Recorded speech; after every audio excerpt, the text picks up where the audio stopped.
Welcome, everybody, to a new edition of UFO Man Live. My name is Tim, or UFO Man, and to my side is my co host, Tom Reed from Inner Space TV.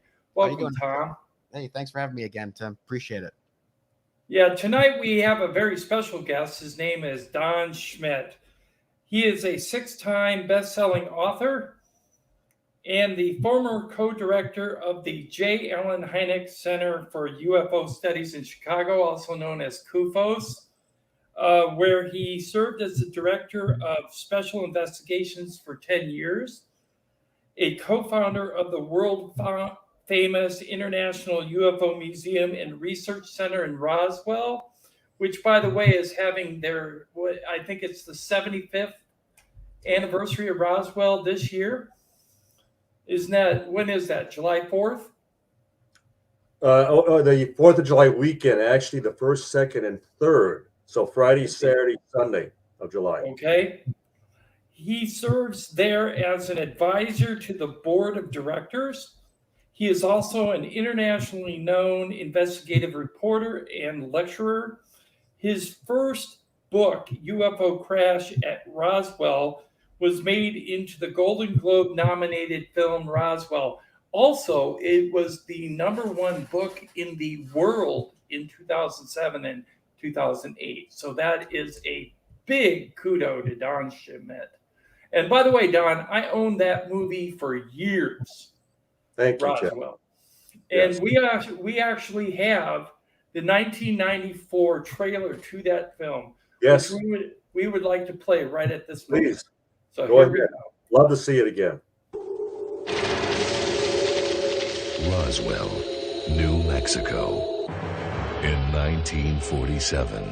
This local rancher just brought in a whole lot of, I don't know what you call it, but he claims it all came down at his place, and the sheriff thinks it might be something you guys sent up.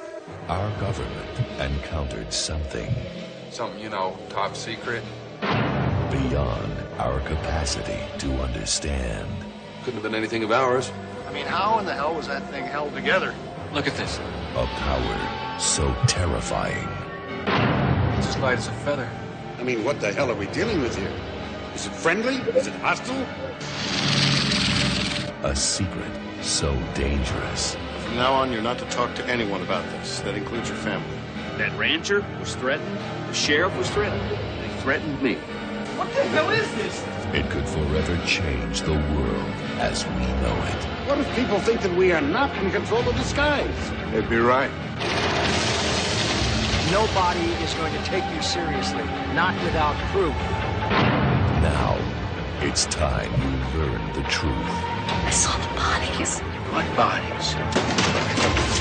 Now, at last, you will believe. You may be the first person in human history ever to see writing from another world. He wasn't alive. It was alive.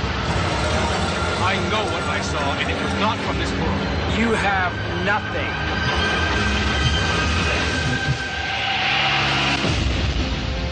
Martin Sheen, Kyle MacLachlan,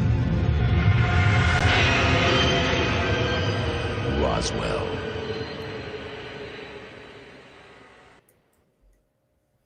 I love it. That was It a was. very good film. And it's what amazes me, both Tim and Tom, is how many people within the UFO field have never seen that movie. Wow.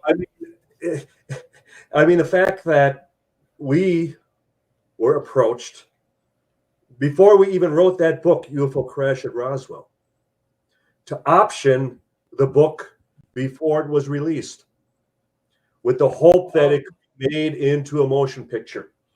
And the executive producer, Paul Davids, I spent with Paul the better part of 3 years in LA, almost every other month, and we were knocking on doors. We were meeting with studio executives at Columbia Pictures, at Paramount, at Fox Television. We were meeting with the likes of Robert Wise, who directed The Day the Earth Stood Still, which I consider the best UFO movie ever made. And I'll tell you an interesting story about that in a second. And we final office. And we reached the point of going into actual casting. That's how far we were into pre-production. And Michael Fuchs, who was the president of HBO at that time, was meeting at his main office in New York. And he hopped back on his Lear jet, fly back to LA. And on the flight, he calls up Jeremy Kagan, our director, and says, "We're canceling, we're dropping out, too controversial." And I'll never forget Paul Davids calling me just devastated. "Don, that's it. We're done." And I was the one who immediately suggested, "Well, why don't you take it across the street?" It so happened that Eileen Kahn was a producer who worked both at HBO and Showtime. So she was already on board with the project at HBO. All you have to do is take it over by her and see if Showtime would jump at the opportunity.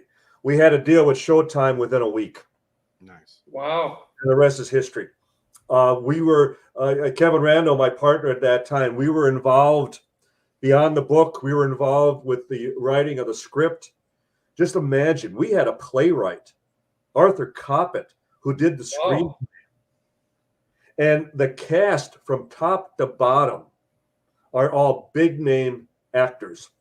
And for a made-for-TV movie, they were so keen on the project that they filmed it in 35 millimeter because they thought it was a sure hit to go feature, make the theaters, which it did initially. New York, LA, Chicago, Washington, D.C. And Kevin and I were technical consultants on the picture. We were there for all the exterior filming, not in New Mexico. We filmed in Bisbee, southeastern Arizona. We had a production office in Sierra Vista, about an hour away. And we would, Kevin always told me that, Don, we're just going to be the writers.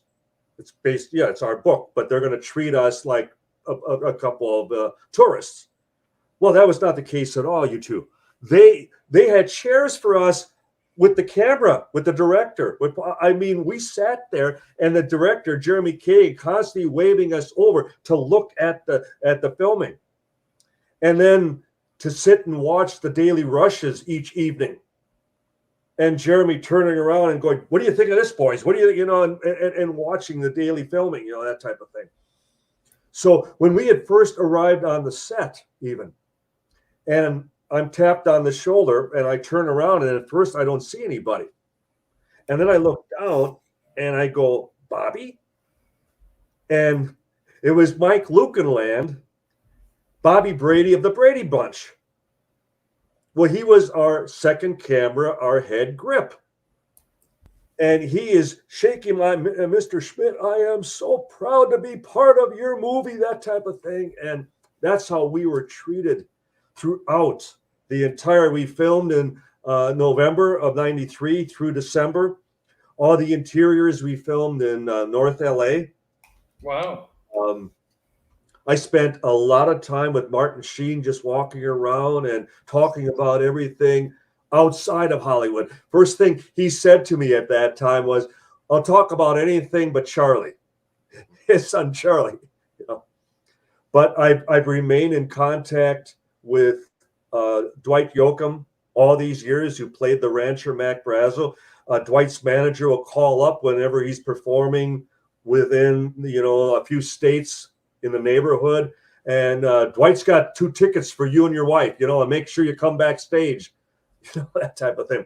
But I mentioned Robert Wise, who directed The Day the Earth Stood Still. When we had the premiere of the Roswell movie at the Directors Guild in Hollywood, and afterwards, who immediately came up to us and just shook our hands over and over again. "I am so proud of you boys," but Robert Wise. So, as I had mentioned, my favorite UFO movie is still The Day the Earth Stood Still. So, after my scientific director, my mentor, my dear friend, the late Dr. J. Allen Hynek, had finished filming Close Encounters of the Third Kind with Steven Spielberg. And we had a dinner celebration at the Hynek residence. And I was in the kitchen afterwards with Jay Allen. And I commented, so Alan, I suppose now Close Encounters is your favorite UFO movie. And he went, no, I still agree with you. It's still the day the earth stood still.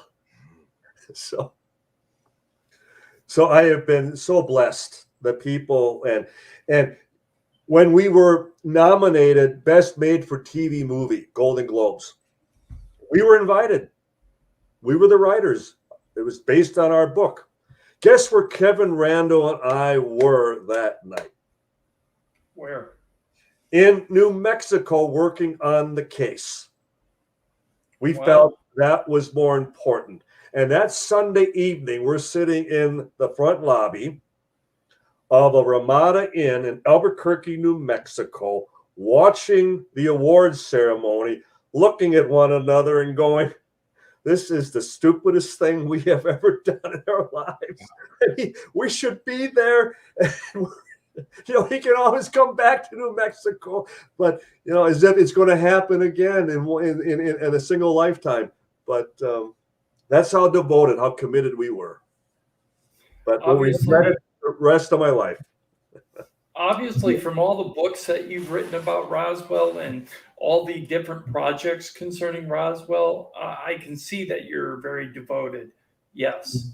Thank you. Yes. Tom, do you have a question? Well, I was just going to say, I know Bob Wise. I actually had Robert. I actually had breakfast with him about a year and a half ago in Sheffield, Massachusetts. Well, you're thinking about the actor. No, the film producer. Because, Robert Wise, the director who did Sound of Music. Okay, he teamed up with Cosgrove Amuro. Is that the same Bob Wise or Robert Wise? No, because because the Robert Wise would go all the way back to Citizen Kane. He was the line producer for Orson Welles. Okay, this is different one. Yeah. So Wise has been gone now about 10 years. Oh no, different one. Obviously. Yeah. Okay. Yeah. I thought, wow, I know him too. But actually, we do have a familiar friend, or at least he used to, Robert Blechman. Yes. Worked with my father. Yeah. Absolutely, Bob Blechman. Correct. Yeah, and he was out in California as well. So. Yeah, and he organized the United Nations Symposium, I think, back in '92. He was part of that. Correct. Yes. Absolutely. Yeah. So anyway, as far as the Roswell thing goes, I mean, you have a new book written as well, correct? That's maybe out about a year now. Our publisher, Michael Pye, had contacted us over a year ago about why don't we, and just to correct you for a moment, Tim, you had mentioned that our first book, UFO Crash at Roswell, was the #1 selling UFO book in the world. Yeah, for that 2000 wasn't the right one. 2000. Oh, he's frozen. Yeah. 8. It was that received that honor, and our publisher, Michael Pye, as I mentioned, suggested that we would come out with a 75th anniversary edition. And what new material could we add? So we wrote 2 new chapters. We updated each other chapter. We sprinkled in new witnesses. We added new visuals throughout. We added updated appendices as far as throughout the book, and a whole new jacket. And so it's the 75th anniversary edition of Witness. This one right here. That is correct. Okay. This is the book that he's talking about, everybody in the chat and who's watching online. So if you're interested, where is this book available, Don? It's available certainly at Barnes & Noble, all fine bookstores throughout the country, and Amazon. And we were informed that within 2 days after its release on Amazon, it had risen up to within the top 10, actually number 2 of all UFO books Wow. at that time. So we can add another bestseller, I guess. So, You're on a roll. yeah, well. Well, everybody wants to know about Roswell. One thing I want to point out is I interviewed Michael Schratt a few months ago, and he revealed an exclusive sketch that he said had never been shown online before Right. of the last remaining alien survivor from that crash. And here's that photo right there. Right. And these are soldiers looking at this being behind a glass panel in a corner, kind of like cubicle. Well, it is a sketch, and Michael had consulted with me as to the circumstances, and it involved specifically Lieutenant Colonel Marion Magruder, who was with the War College class of 47-48. He was a triple A for World War II. And he described to his sons before passing in 1995 that they were taken, they were on assignment at Wright-Patterson Air Force Base in Dayton, Ohio. And from all accounts, all testimonies, that's where the wreckage and bodies and the survivor were taken following the crash. So Magruder would tell his sons that they were shown samples of the wreckage, the memory material, the nearly indestructible metal-like, weightless, paper-thin material that you could crumble and crease and fold, and yet you place it down and it would slowly assume its original shape and size, but no sign of any damage. And then they were taken to another room, and the lights came on behind as far as a glass wall, and they're sitting in a chair. When it lifted its head, they were told was the survivor from Roswell. And Magruder would describe how he felt great pity that his heart went out to this being, that he felt as though they were treating it like a caged animal, like a guinea pig, and that it was his information thereafter that it died within just a matter of weeks after their viewing this being. Now, we located the documents that confirmed that Magruder was assigned to Wright-Pat in April of 1948. So he was there, and he was on assignment with the War College. So they were bringing in a lot of people, just trying to get every educated opinion as to what they should do. I always make the comment, gentlemen, that there was nothing in the Army Field Manual back in 1947 of how to deal with this. Crash UFO, crash saucer, that type of thing. Right. Survivor, what page is that on? So, in describing all this to Michael, and in conjunction, we have the scene, as you both know, in the Roswell movie with the Secretary of War, James Forrestal, and almost that telepathic communication with the survivor. You will note, too, that the depiction of the alien is more like the alien in the Roswell movie.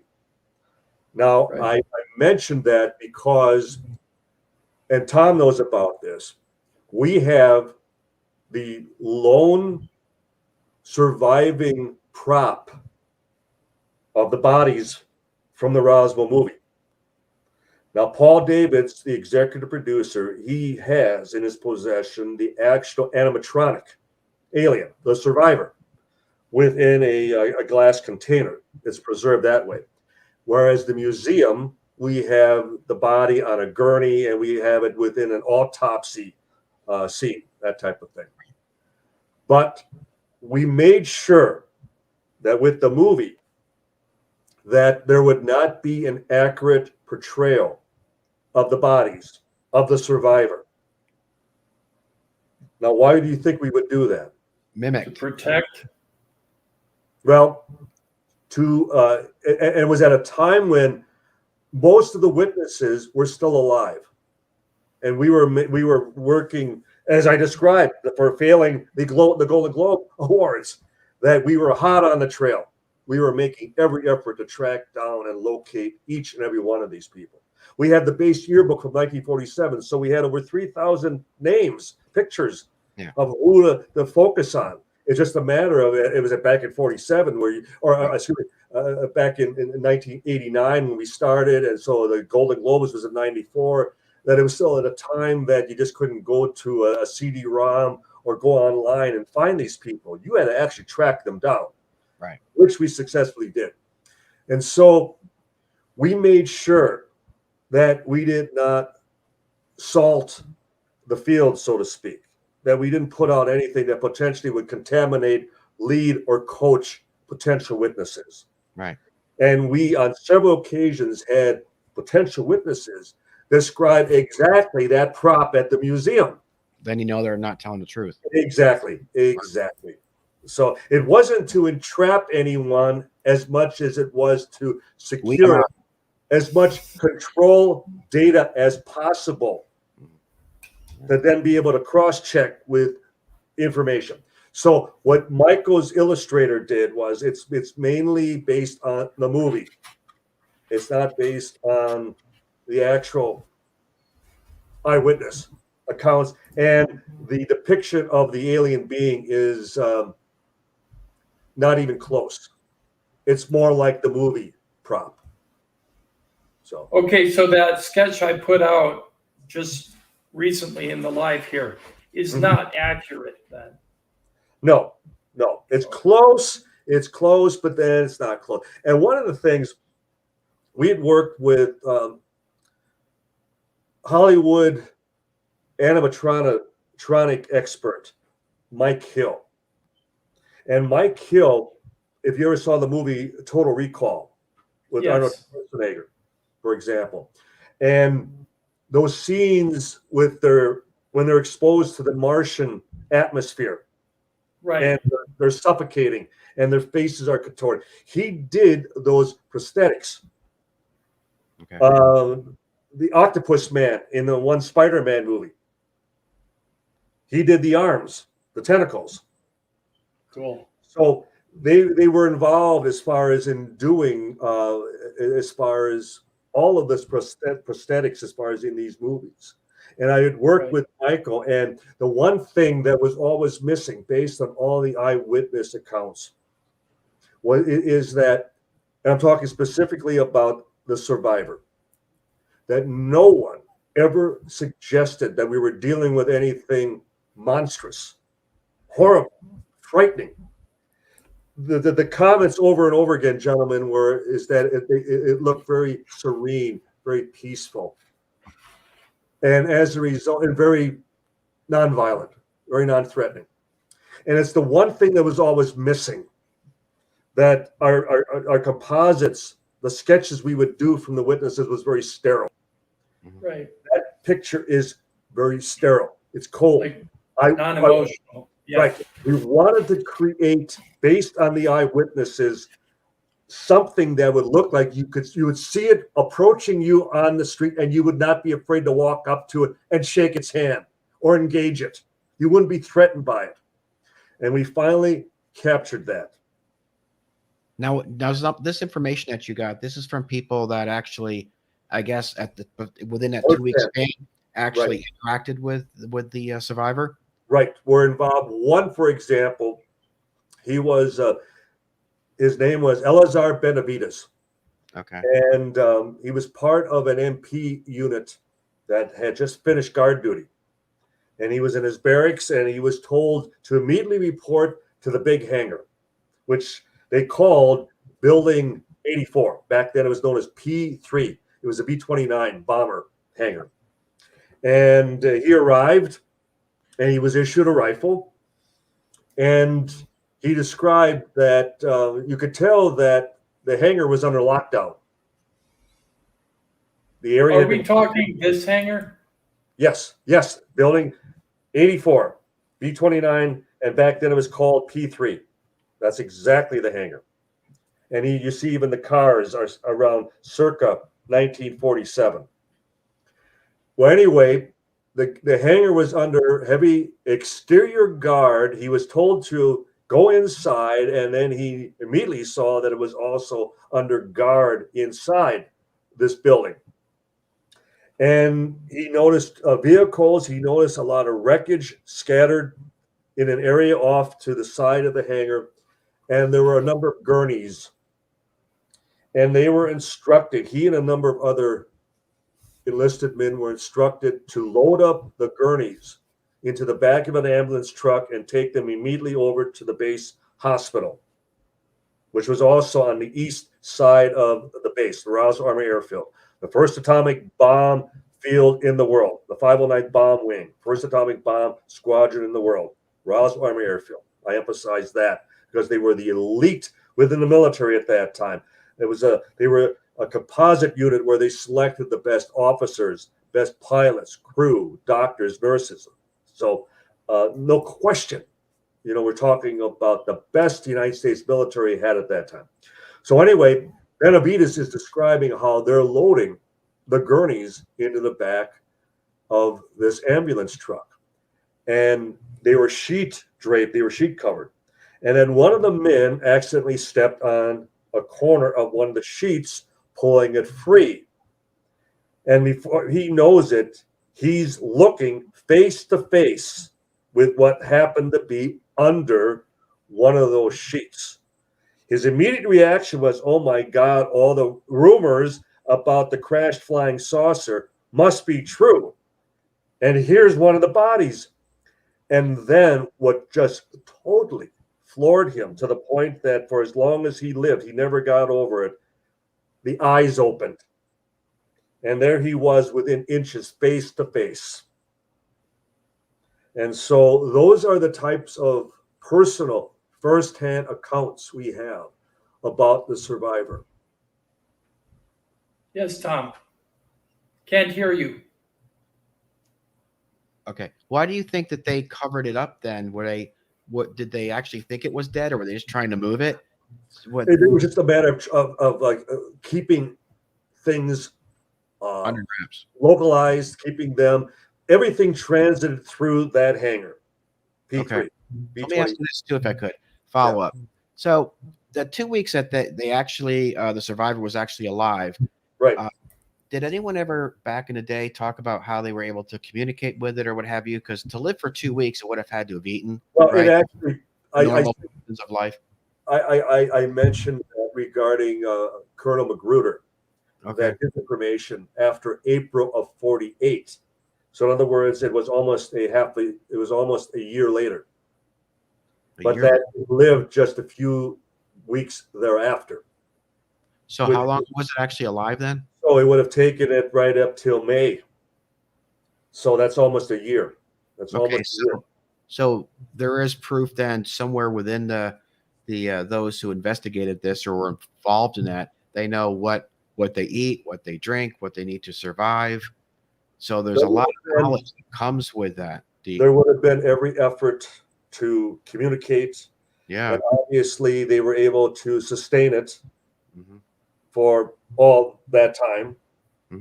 And they certainly had other remains that they would have been able to autopsy and analyze.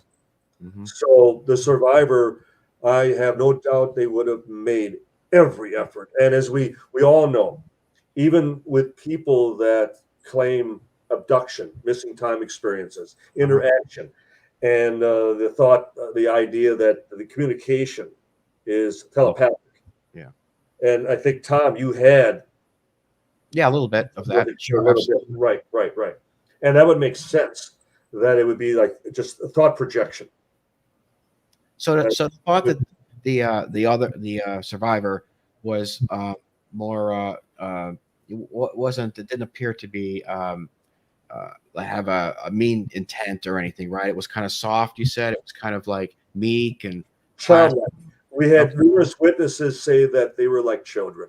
So do you think it was because this entity was depressed or knew that he was in trouble? Or do you think that played a part? Or do you think it was just the nature of, I guess what I'm trying to say is, did it really have a personality? Was it being affected by what was happening around it? Or do you think this was the way that, the entities are in just an everyday setting? Or do you think it was a part of what it was going through and knowing it was going to die? That's a good question, Tom. And I'm happy you brought it up, because I had mentioned Colonel Magruder, and he mentioned to his sons that he pitied this being. Right. His heart went out to it, that he sensed its sadness, its level of distress. So it has a soul. Well, or at least there is emotion to that capacity.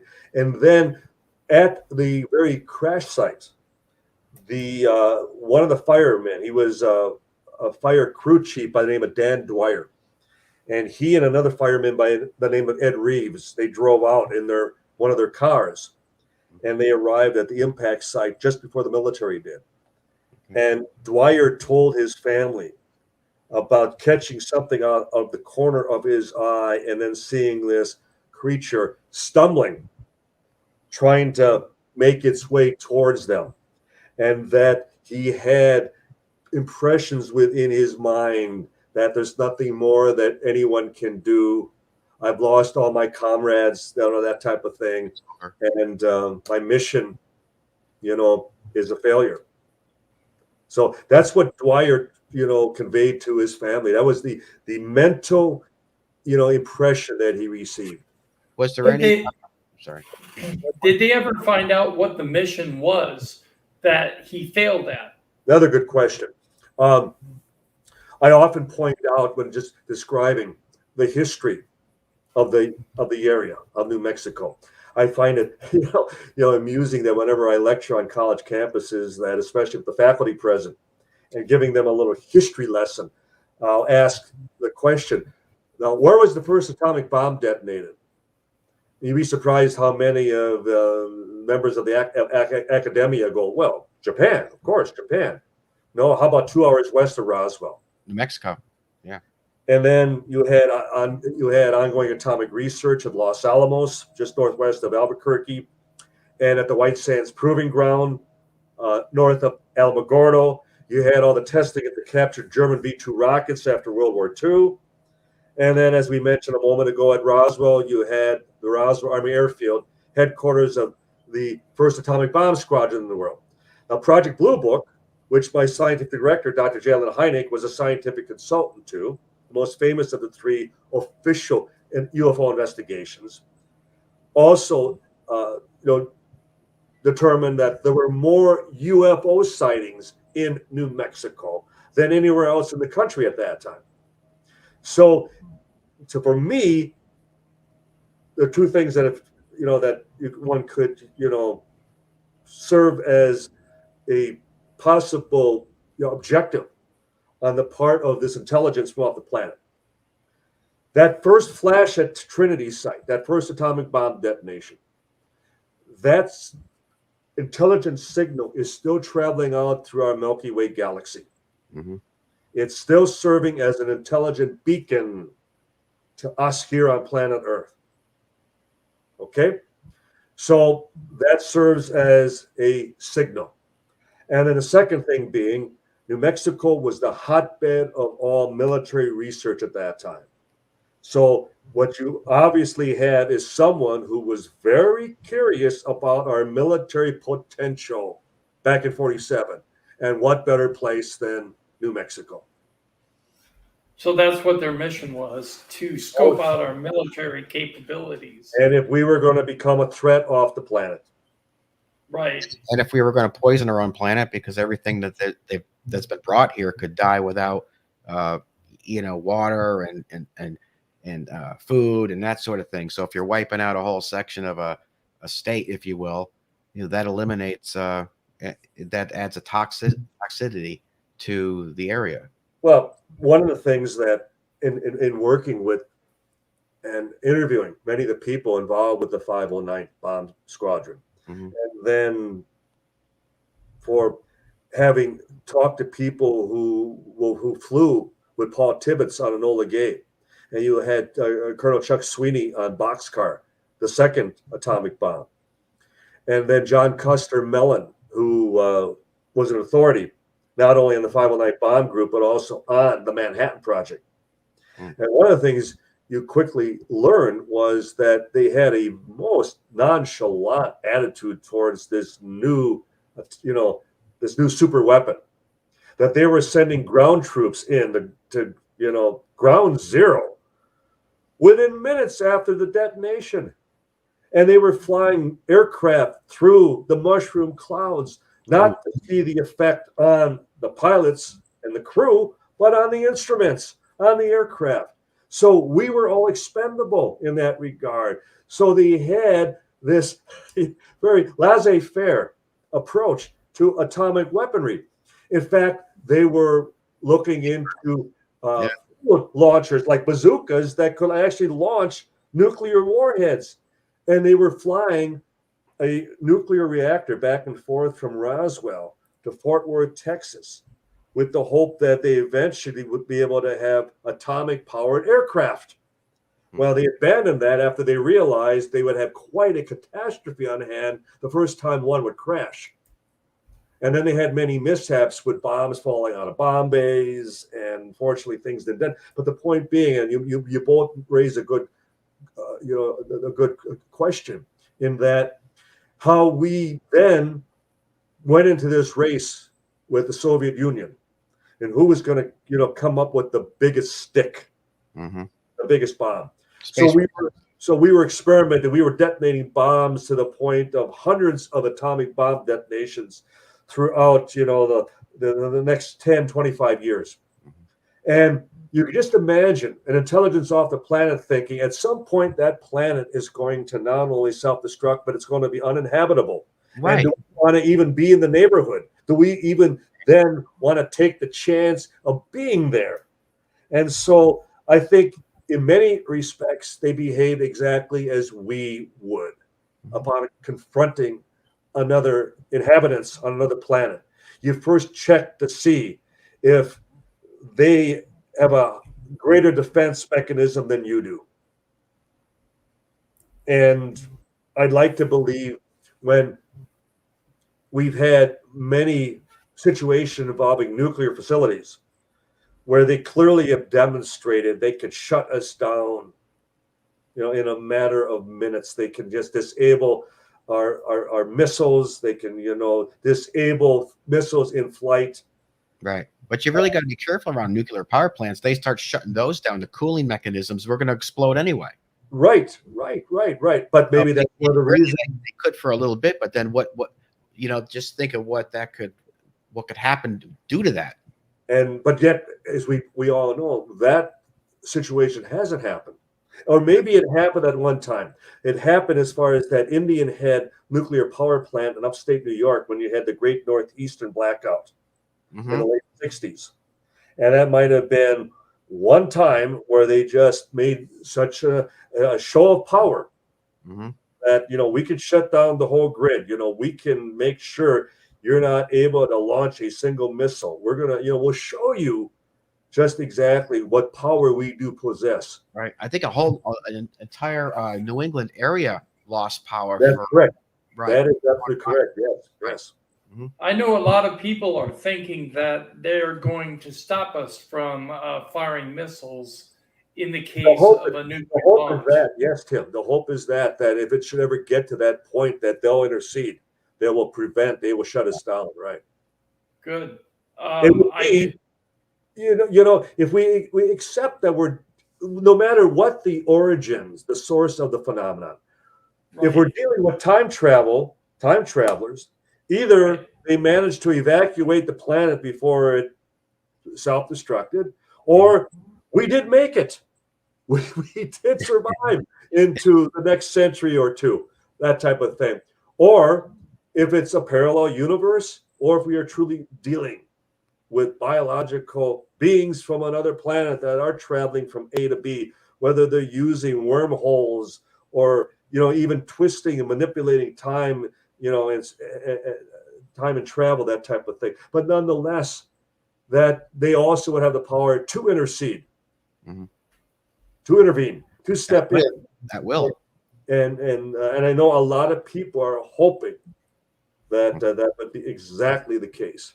I do know that some people are making the case that they are not here to intercede, Right. based on the fact that they didn't intercede in World War One, World Mm-hmm. War II, Vietnam, Korean War, all of that. They just stood by and observed. Well, do we actually know that's not true, or that is true? How do we really know if they did or not? Yeah, It we never don't got- know. it never got out We of- it don't never know got- if It never got out of control. And I don't think if we ever do have a war again, it's going to be nuclear, right? I mean, we're not that. We It would be more viral, I think, virus or something. I can't see us, because that would just be the end of it all. They'd have to get here in a hurry. So they still indifferently stayed on the sidelines as millions of people were slaughtered, were exterminated, right. died. That's my point. Yeah. Yeah, And, that's true. We don't know. I mean, it would be hard pressed. Any one of us would be. It would be very, very difficult to determine whether there has been any interference, any interloping, any involvement in earthly affairs, so to speak. I think our good friend, the late Stanton Friedman, often suggested that just imagine you're an intelligence off the planet and you're monitoring our daily TV and radio broadcasts. And what's the predominant theme that comes across day in and day out? That we're a barbaric race, species, that our primary activity is tribal warfare, that we don't get along from country to country. We don't get along within our communities. We don't get along even within our families. Barbaric. And you're going to land on the White House front lawn and say, take us to your leader. We come in peace. And what would be our first reaction? We shoot. We shoot first. Yeah. Or, as you mentioned, Tim, and I myself have often commented that very often the phenomenon appears indifferent. Right. So they're here in spite of us. Or, as Carl Jung or even the late John Keel suggested, that maybe planet Earth is the universal insane asylum. All the crazies are here. Or we're the galactic zoo. They just stop by, for entertainment. And they're happy they're not like us, because we're hardly demonstrating our maturity and our civilized prowess in maintaining, this planet. Yeah, I couldn't agree more. Or perhaps we're a lab experiment. Or a lab experiment. And it's failing. It's not.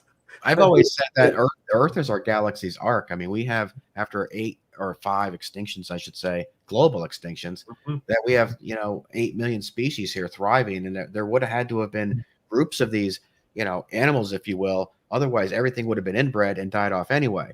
So it's almost like Earth was stocked. And so if you wanted to mine, or you wanted to create a new species, or tamper with DNA, let's say, we've got jellyfish can, become young again.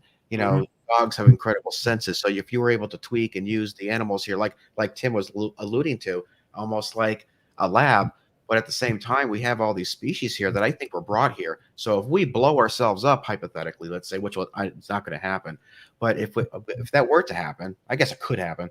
But our planet can become extinct. Let's say a meteor hits our planet, or something that happens catastrophic again. They lose everything that they've now collected here. Right. And so if they are trying to build a different species, like an ant can carry, 100 times its weight. So a 6-foot ant could carry a Volvo across the street. So if they're looking for worker type, insects, if you will, or a species, like Tim said, this could be, this is important to them, is my point. Earth is important for more than we have tainted water. We ruin food. Everything that they've worked for dies. And as you mentioned, Tom, we quite obviously are important to them. Yes. In that they have been gracing our planet for centuries. And one thing we failed to mention, if we should consider, and I am far from an expert, though one of the first people that got me very interested in the subject was Eric von Däniken and his first book, Chariots of the Gods. And the idea that if we accept the phenomenon today, we have to accept that it may have been here for many centuries. And if that should be the case, that at times there was a cooperation, an interaction, that we had a learning curve, that we were provided with technology, we were provided with the means to advance to the next level, to see where how we would treat it. Mm-hmm. Mm-hmm. And we didn't handle it responsibly. And I think much of it had to do with the fact that we were not globalists back then. We weren't out to conquer the world, and we didn't have the means. We didn't have the weaponry that we would have been a threat to the planet. Whereas today, and certainly since 1945, with that first atomic bomb, for the first time, we have the capability of destroying ourselves. And that may have been the reason that there was a much more direct interaction back then. I agree. We were very infantile. We were very primitive. We were very virgin-like, very untainted in our very approach to exist. We didn't even have a concept of being on a planet, let alone that there may be other people living on the other side, for that matter, across the Dead Sea. That type a way to even get off our planet. Right. So we have a level of innocence that they may have given us a little push, and through all these centuries later, that push has now become where we're pushing against one another. Right. And it becomes a case of, do they once again intercede and reel us back in and say, wait a minute, you're now threatening the very, very existence of the planet, or do they just let it happen and start all over? Failed experiment, I certainly, we all hope you're absolutely correct, Tom.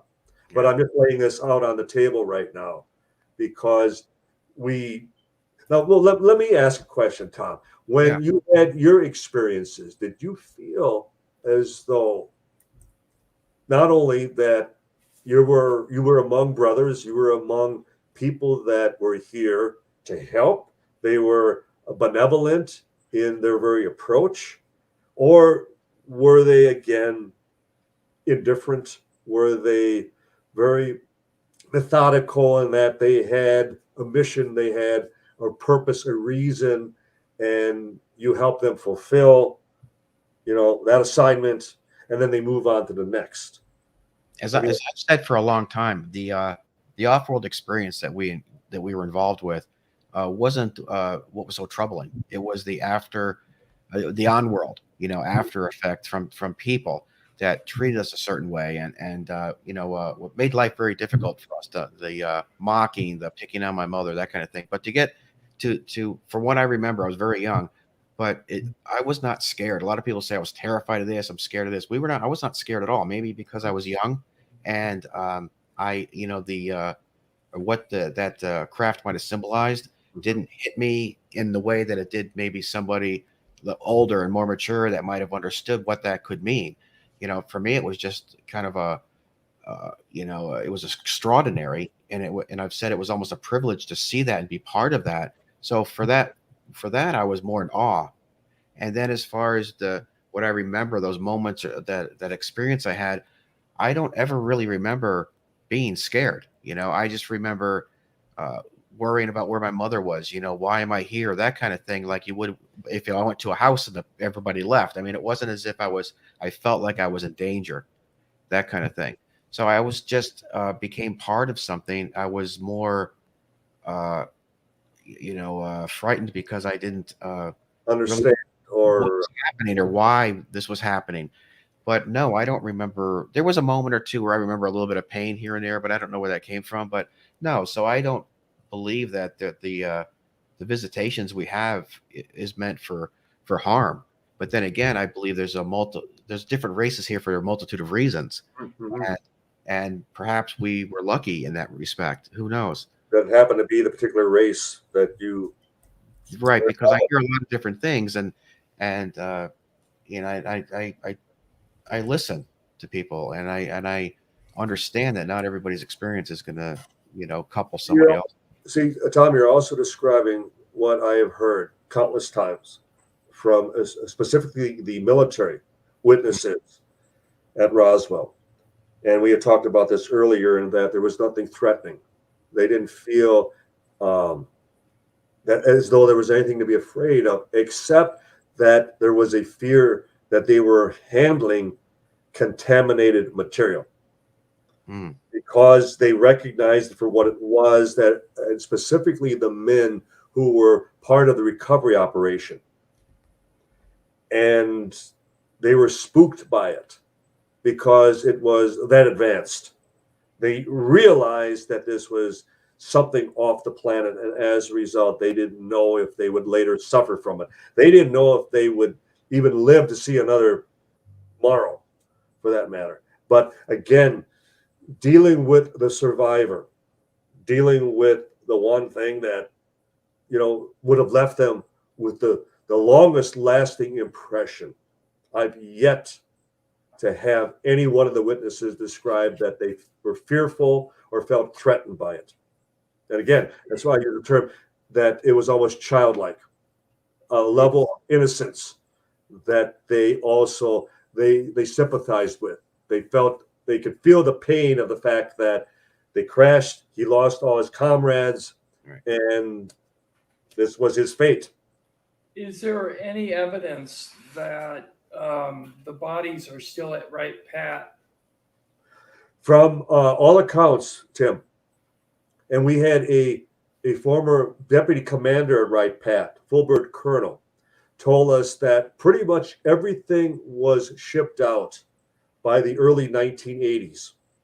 And his explanation was that, as he put it, we had a damn of a time bringing things onto the base as well as shipping, because we're in the middle of Dayton, Ohio. We're in the heart of the city. Right. And, it's a simple summation when you consider like the Southwest, and with all the mountains and the open desert and the multi-levels, I mean, it's totally obscured.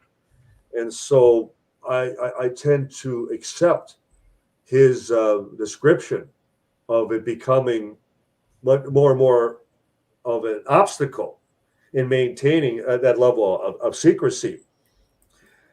And we have to keep in mind, too, that Area 51 did not even exist back in 1947. It wasn't until 1955 that the facility even originated. So for those who suggest, well, everything went to 51, 51 wasn't even in the picture. But I can tell you both that whenever I'm asked today, where's the wreckage? And I will honestly state that I don't believe the government / military is even in possession of this wreckage any longer. As we all know, the government / military doesn't manufacture anything. Not a single ship, plane, tank, rifle. It's all assimilated and it's all bid out to the private sector. Mm-hmm. Through the years, we've had firsthand witnesses at Boeing, at Lockheed, at Patel Institute, at Rand Corporation, at Hughes Aircraft, at General Electric, at Los Alamos, at Bureau of Standards, all describing receiving the wreckage from Roswell with the assignment, find the on button. How does this stuff work? And can we reverse engineer any of this technology? Mm-hmm. And for me, that's always been, a sample, an example of human arrogance.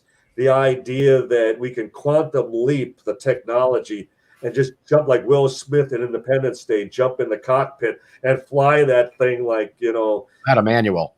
Yeah, like we've done it, 100 times before. Yeah. Sorry, get off your high horse.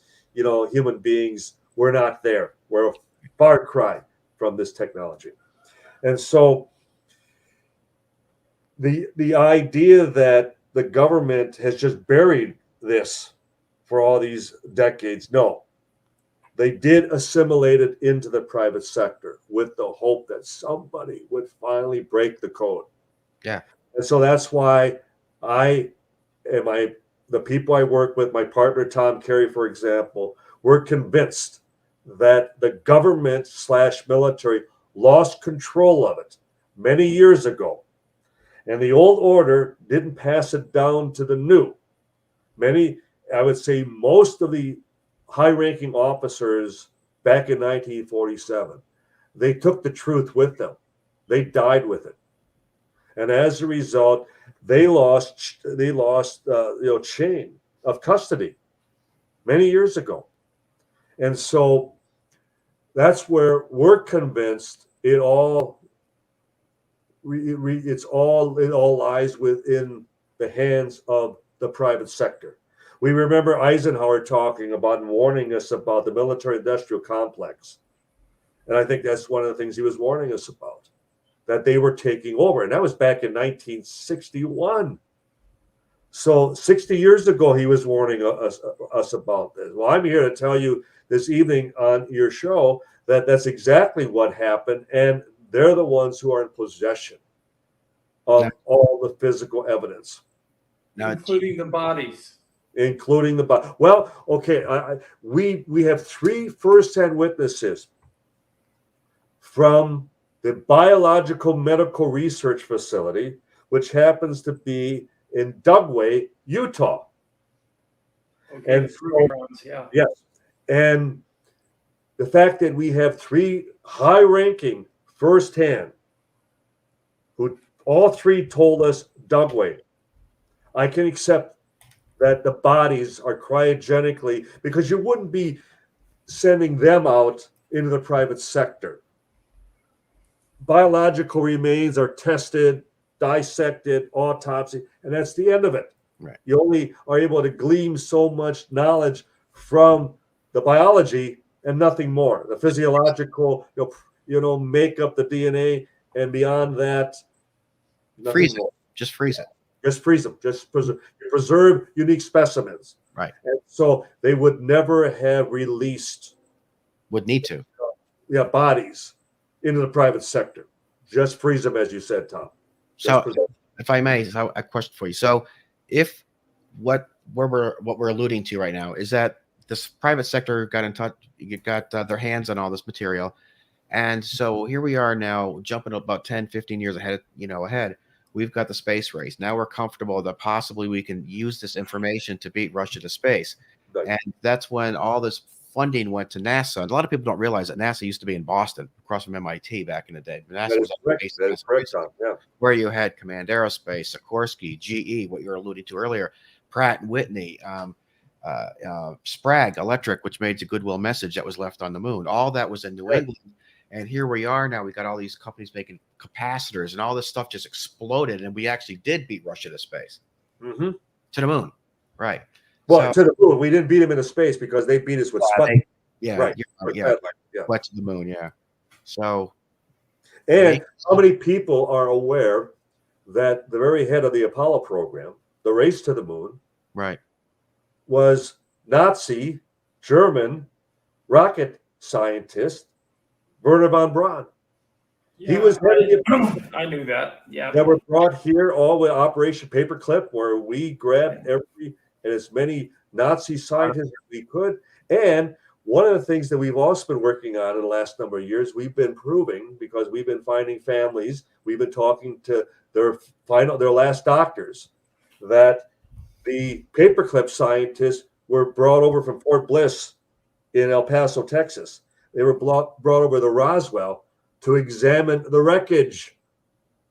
So they risked bringing the Nazi scientists to Roswell at the time to see if they had any ideas as to, they wanted to at least check, were the Germans working on anything like this that we didn't know about?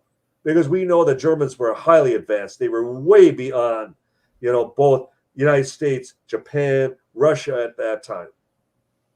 And so they took, the opportunity of Roswell to bring Paperclip into that situation. So again, it continues to raise the relevance. The fact that you're certainly not going to do that with a weather balloon. Right. Hey, being that you've spoken so much about the Roswell incident, have you ever had the question, I'm sure you have, that did Russia ever have an experience of this magnitude prior to 1940? Not prior to. We've heard, and I've lectured in Moscow. I had dinner one evening with even two of the cosmonauts, and I was given a private tour of the Space Museum in Moscow. And they had seriously talked to me at that time about creating a Roswell exhibit at the Space Museum in Moscow, of all things. And I kept coming back to all the talk about a Russian Roswell. Right. And I'm here this evening to tell you that I have good reason to believe, based on our conversations, and we've heard this from other colleagues in Russia since then, that indeed there have been numerous recoveries on Soviet Russia. And first of all, because you're talking about the largest landmass, the largest country in the world, and so there would have been ample opportunity for such mishaps. And so the other thing, in 1988, just before we started our Roswell investigation, our own independent investigation on Roswell, Pravda, the state-run newspaper in Moscow, released a report that they found documents. They uncovered documents that immediately after the Roswell incident, that on Tuesday, July 8th, when the Roswell Army Airfield actually put out that press release, that they had actually captured a flying saucer. And 5 hours later, it's explained the way is nothing more than a weather balloon device with a radar reflector kite. Well, according to Pravda, President Joseph Stalin of the Soviet Union at that time didn't believe that. He thought that this had to be another smokescreen for the atomic bomb.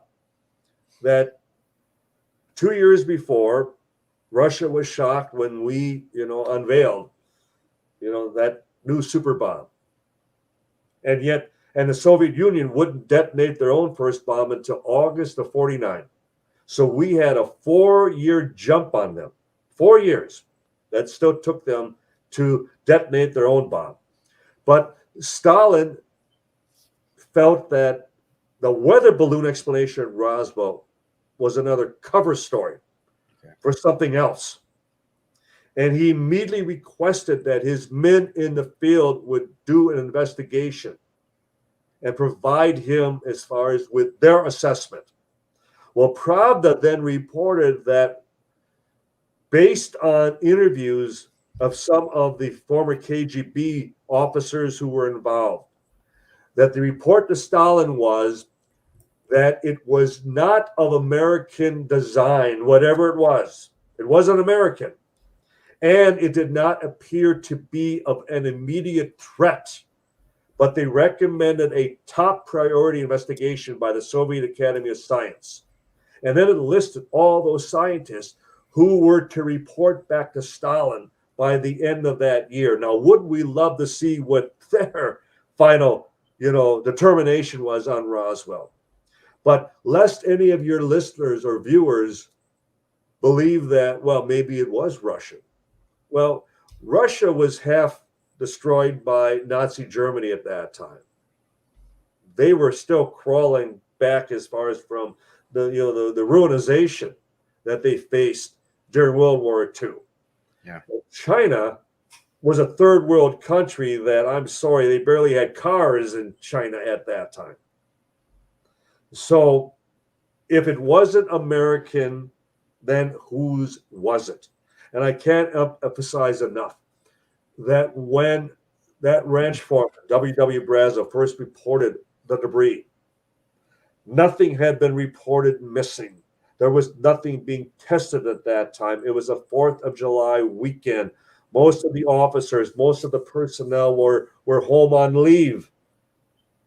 And so if they are not on alert for any downed aircraft or any tests that have gone awry, off course, that type of thing, if it's not ours, then whose is it?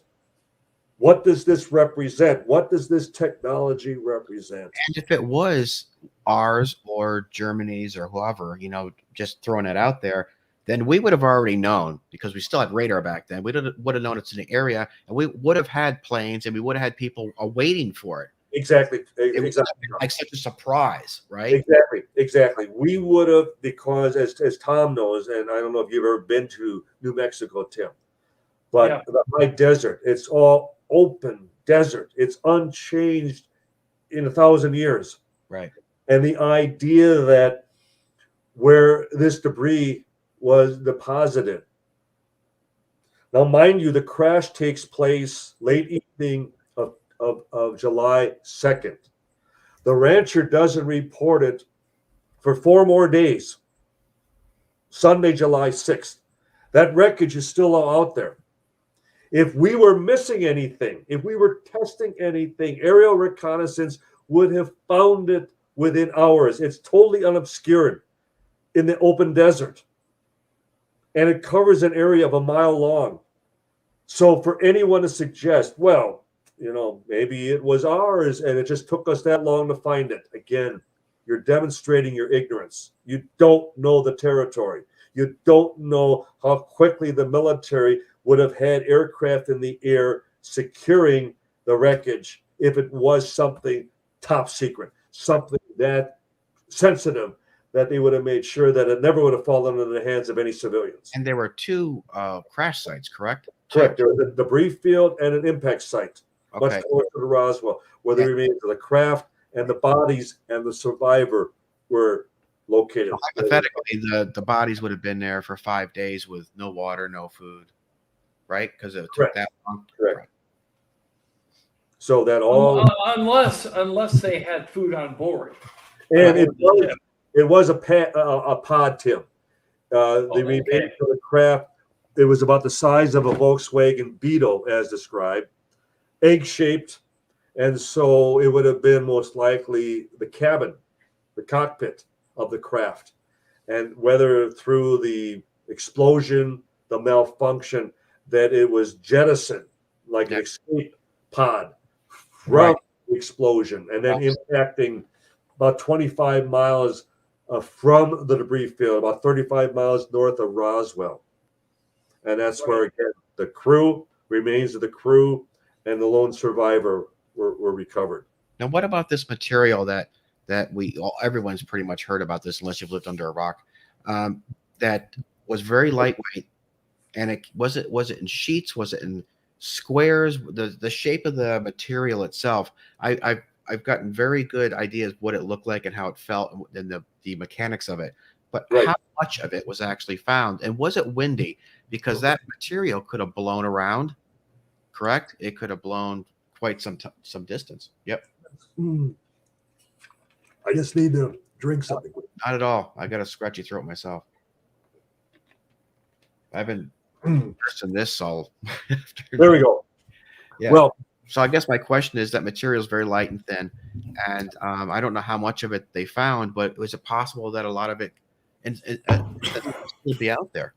You make a good point, Tom, in that for as often as we get out to the debris field, and I've led 5 archaeological digs to the debris field, where we're still looking for a piece of the Holy Grail, as we call it, piece of the memory material. Having the eyewitnesses describe the extent of the debris field.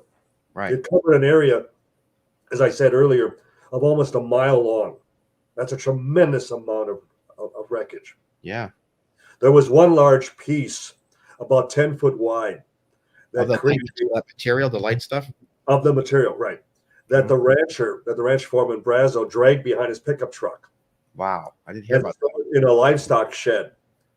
He dragged it there that very first day, the end of that day.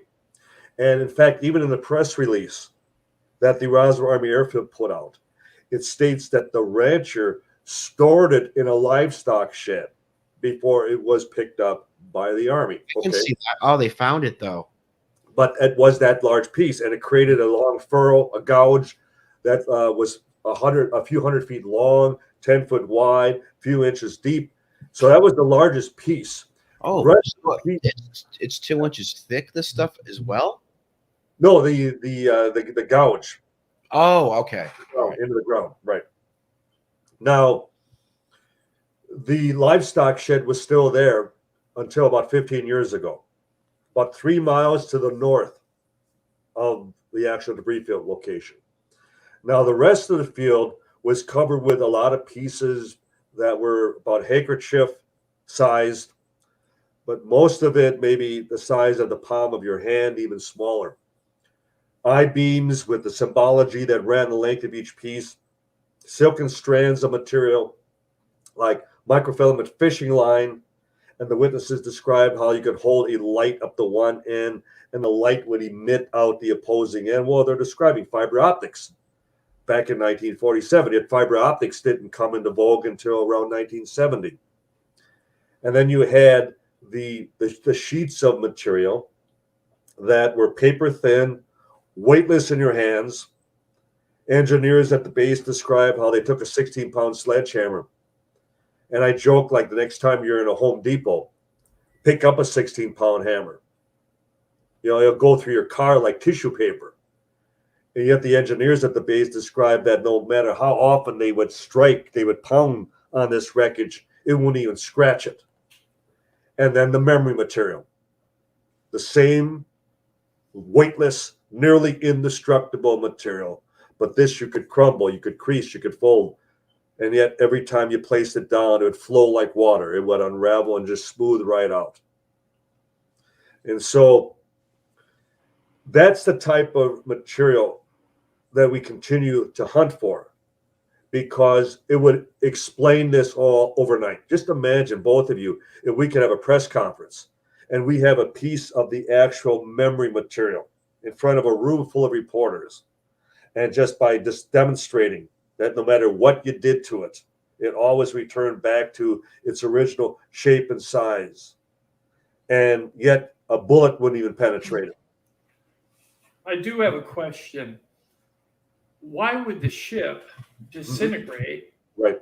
if the material was nigh indestructible? Nearly indestructible. That's why I use the word nearly. That's why I was going to say, if it was that durable, right, it had to be something major that made them crash. Totally catastrophic. Whether it was an internal malfunction, but whatever, it reached their fracture point. Just think back to our materials back in 1947. If we say they're, at this level back then, would we all agree that in 2022 our materials maybe now are at this level? We keep improving on that theme. We keep getting better and better. The point being, if anything that's manufactured, it has to be malleable at a certain point. If you can assemble it, you can also disassemble it. And the point being that our fracture point today might be at this level. Theirs may still be, 2 feet above that level as a comparison.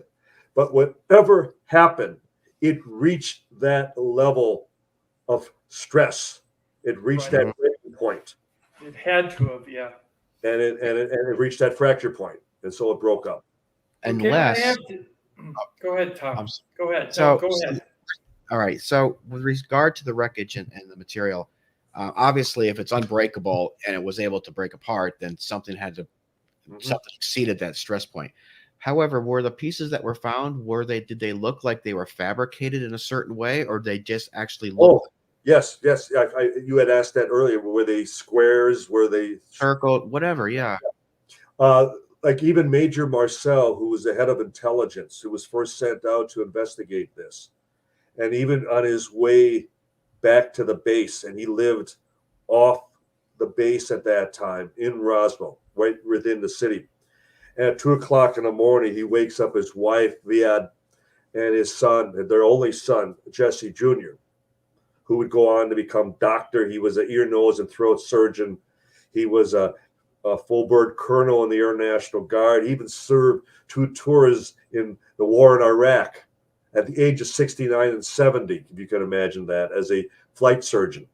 Well, anyway, Marcel described that it looked as though something had torn it up. It was shredded. And that's why the edges were jagged. They were not able to even reassemble.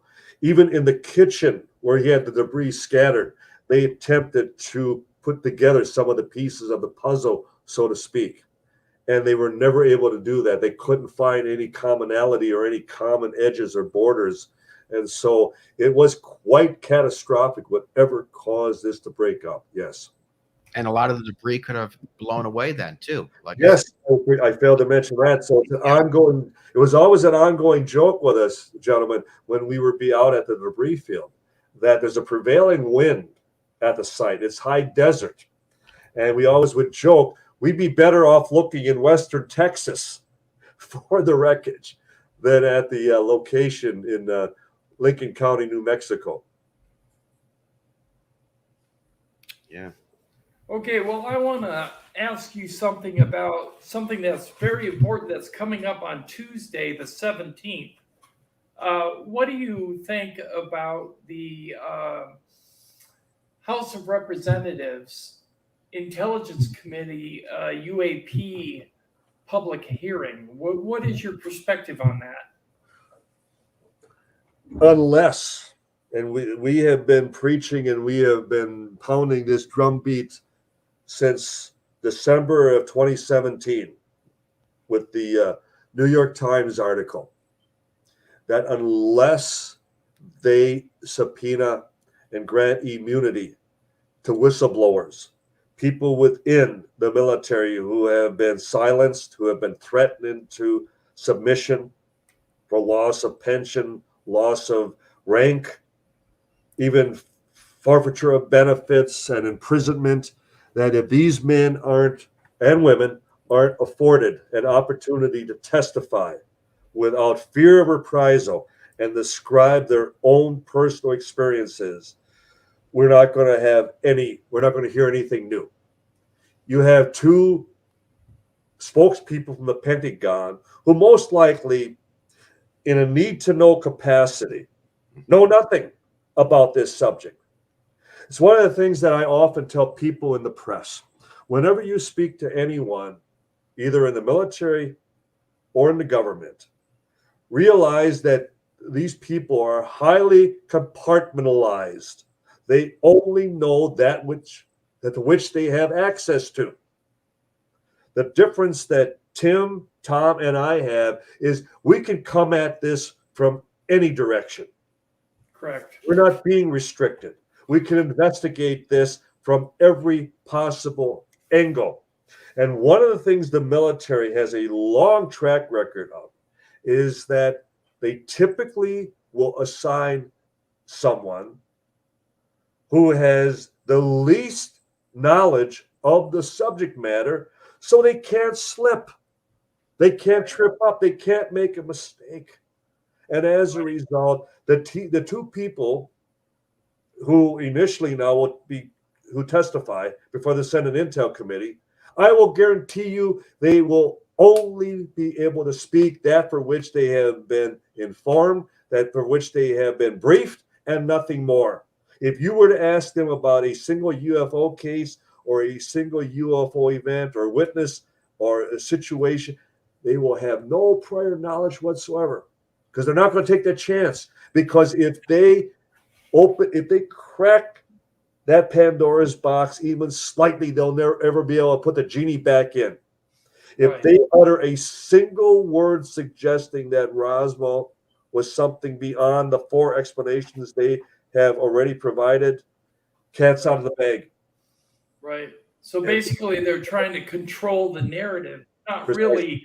They're not really releasing new information to the public. They're controlling the narrative. Exactly, Tim. And that's where Congress, who, as much as we pay their salary, well, they also allocate the military budget.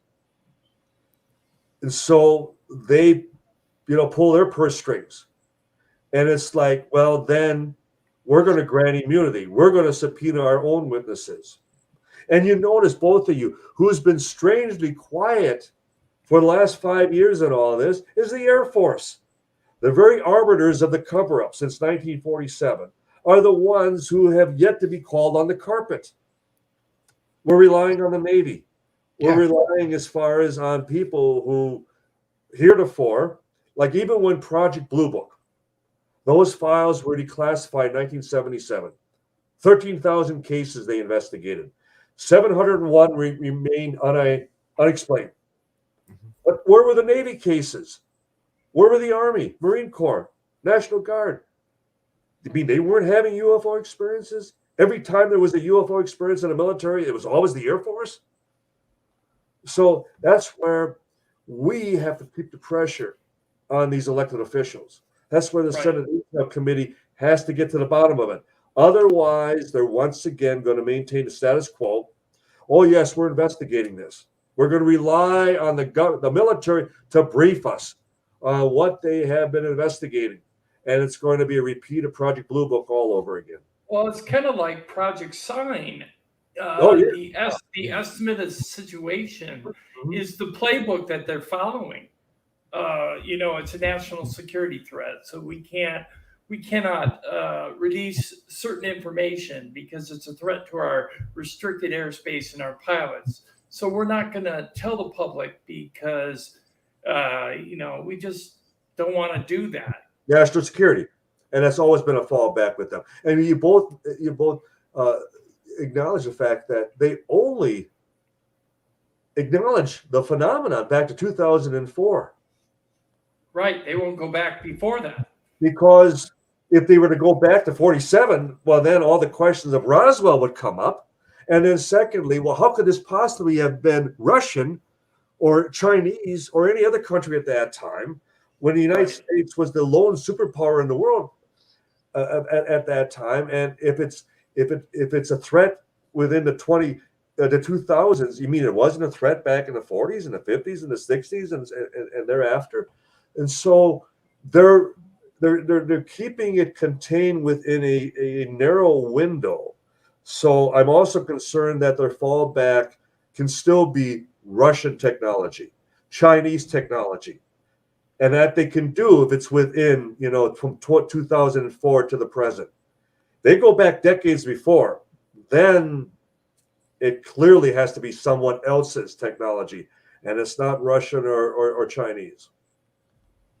Do you think that with all the privately funded SpaceX, and so forth, Bigelow Aerospace, that there's any pressure now on NASA to release this information before, let's say, Elon Musk decides to go public with something?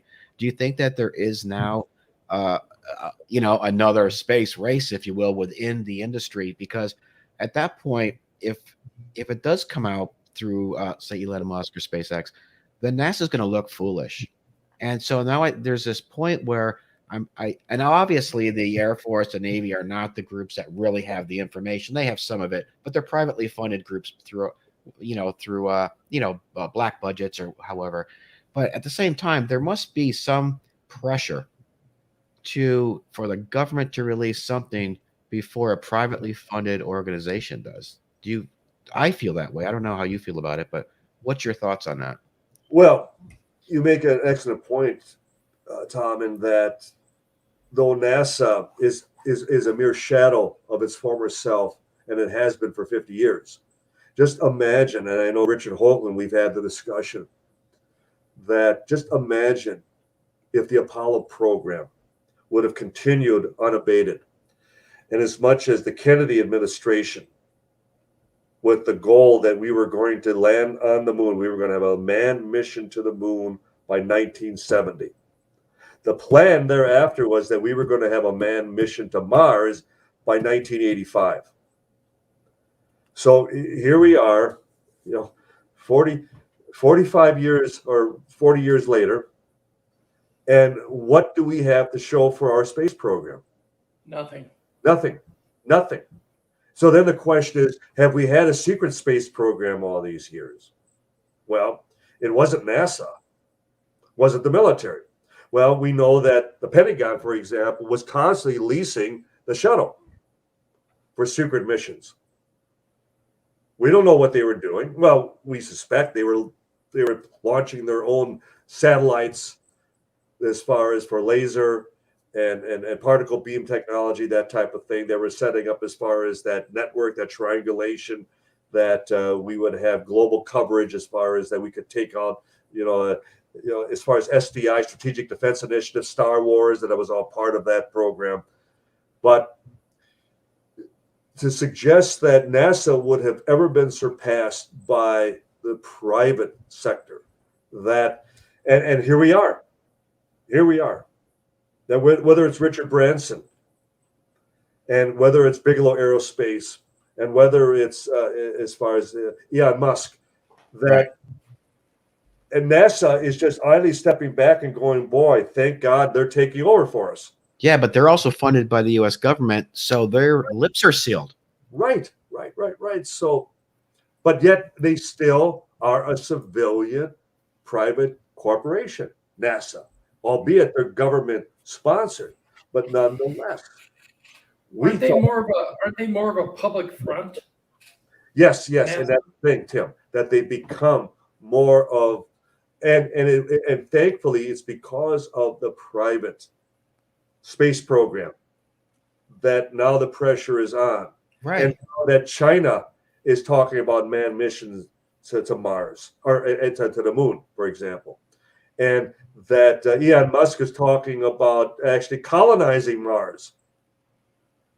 And so I don't know that NASA will ever become what it once was. No. I personally, from NASA friends that I have, they feel fine. It takes the pressure off us that we don't have to ever engage in, long distance manned space programs any longer. And yet they'll be the first ones to say, well, we started it. Yeah. And where's our funding? And where's our funding? So, so how do we reinstitute our funding? Because we haven't proved or done anything in so long. They don't even deserve it at this point. 50, just think of where we may be today if the programs would have continued over the last 50 years. Or maybe they have, but they just haven't told us about it and they've kept it secret. But it hasn't trickled down into the private sector. Yeah. Previously, and that was one of the things that NASA often used to build up their own budgetary requests, is look at all the spin-off technology, as far as flame retardant clothing, and as far as flame retardant blankets for babies, and freeze-dried foods, and computer technologies, and propulsion efforts, and electronics. And so they would say that most everything in people's homes have all spun off of space technology, that type of thing. We're not seeing that any longer. It's all from the private sector. Somebody in the comment section, Jason Mardonio Mesa, said, according to William Tompkins, there were reptilians that stood by their crafts along the crater after the first landed Apollo mission on the moon. And I'm supposed to ask you about that.